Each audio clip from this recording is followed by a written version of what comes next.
Bermejo has been a cover artist for the main Batman title's variant covers for close to a year now. However, rather than depict his interpretation of the issue's story, drawing whatever he wants, or DC's latest monthly gimmick, Bermejo was telling his own story cover by cover of one of Batman's many night outs patrolling Gotham and hunting down his enemies. The end product is a collection of cover issues that have been enlarged using DC's prestige format. Included in this collection is a piece of prose fiction written by Bermejo, which follows a mysterious narrator who sends a letter to Batman, daring him on this and future nights. The hidden message in Batman's final battle with his one true enemy. In the pages of Batman, Dear Detective, Batman receives a mysterious letter written in code from his greatest opponent, but instead of it coming from the Joker, it seems to originate from a more philosophical entity known as the crime itself. Batman Dear Detective is a compilation book written by Lee Bermejo that features a range of alternative covers that he designed for Detective Comics. Each cover is accompanied by a letter that was mailed at the same time as The Dark Knight, and the letters are organized in an order that is roughly chronological. The boastful letter, which is written in a hand that is difficult to read, states that I am everything that causes you to flinch away in disgust. Your greatest ENEMY, eternal night every monster yearns. The author says that they have possession of Gotham City, that Batman's pursuit of justice is a delusion, and that they are inside every city, and will never stop as long as someone has something to love and lose. As the message proceeds, a greater variety of symbols rather than letters are used. When the symbols in the message signature are deciphered one at a time, the word crime appears, which suggests that the rant is a reflection of Batman's attempts to erase a social danger that can never be eliminated in its totality. What inspired the writer to write Dear Detective and when? When Bermejo first began designing variant covers for Detective Comics in the year 2020, he quickly became interested in the concept of creating a theme story that linked all of his illustrations together. During the initial announcement of Batman Dear Detective, the artist described the project as an experiment with the intention of pushing the limits of what I do and what people expect in comics, even in a tiny manner. This was mentioned in a conversation that CBR had. He continued by saying, I had already done a large amount of work on Batman, as well as a significant amount of cover art when they offered me the opportunity to handle Detective Comics.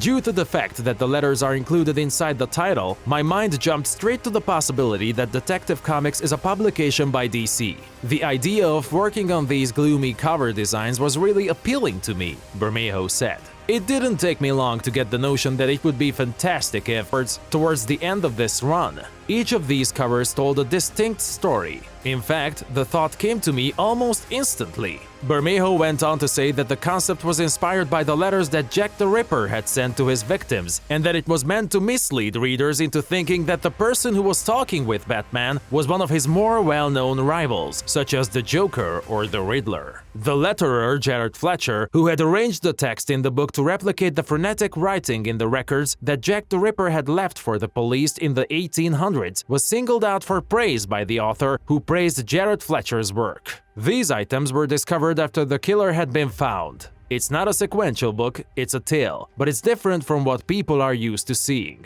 said Bermejo. This isn't like reading a regular graphic novel or comic book, so maybe they'll become engaged in some way, because this is a different sort of reading experience than what they're used to.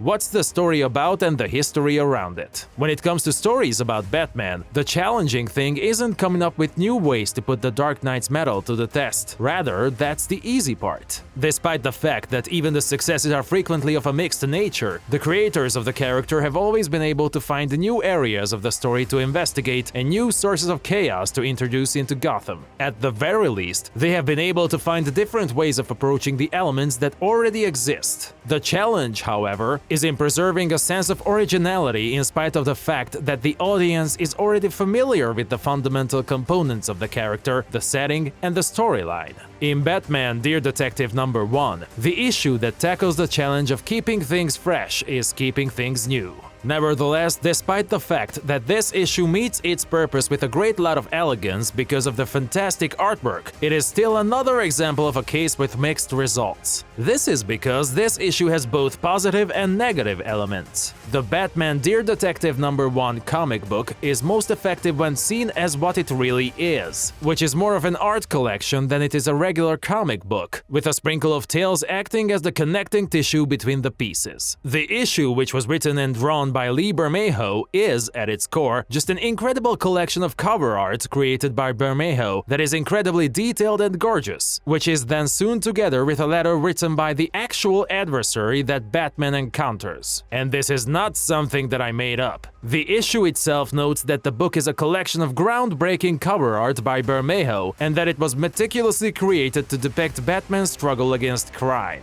If we are to rate this book just based on its presentation, we will conclude that it is an outstanding piece of work. When it comes to the manner in which Bermejo depicts Batman and the other characters who exist in his realm, no other artist can compete with him. All of the information that is available, which includes a plethora of details and colors that often carry an unsettling degree of realism, is shown here.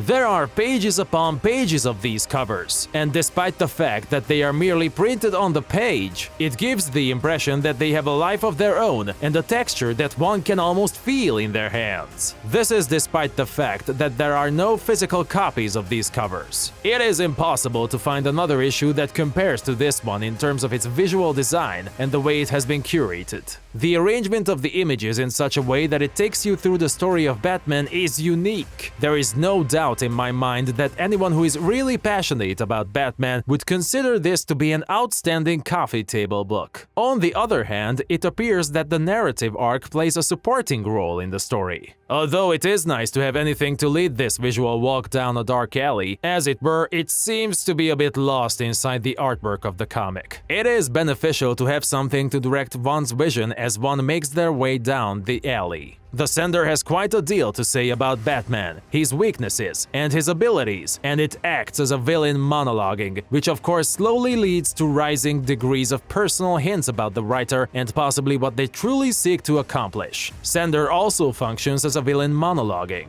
The sender of this message, which is presented in the form of something like a coded letter, has quite a few things to say about Batman, both his shortcomings and his virtues. By itself, in comparison to the other artwork, this one feels a bit too subdued, despite the fact that the angle it takes on Batman's enemies is rather interesting. Nevertheless, despite the fact that it doesn't quite live up to the artwork and doesn't really feel like much of a story, there will be plenty of critics who see this approach as a bit of a gimmick simply to sell a book. There is something to be said for this juxtaposition of the artwork that is at equal turns realistic and bombastic, feeling like the very essence of Batman's crusade for justice and a story that strips away all of that artifice. It would be immoral not to give credit to Jared Fletcher's lettering here, which has a skeletal, unfinished aspect that is perfectly matched to the ambience of the work. Overall, Batman Dear Detective is going to be a comic book that causes controversy among readers. This is going to be the case due to the fact that it is neither a traditional comic book nor an art book in the traditional sense. Rather, it is an attempt to find a middle ground between the two types of publications. It doesn't quite accomplish what it sets out to achieve, and it doesn't exactly provide much in the way of a novel perspective in the manner that it goes about doing things. The reader, or really the viewer, is left in a position to truly examine the character through their own lenses and ask what it really means to be the Dark Knight and inhabit his world after the narrative is stripped down, making this an elegant and interesting study of Batman from a purely visual standpoint. To put it another way, it is an examination of Batman that is both fascinating and refined.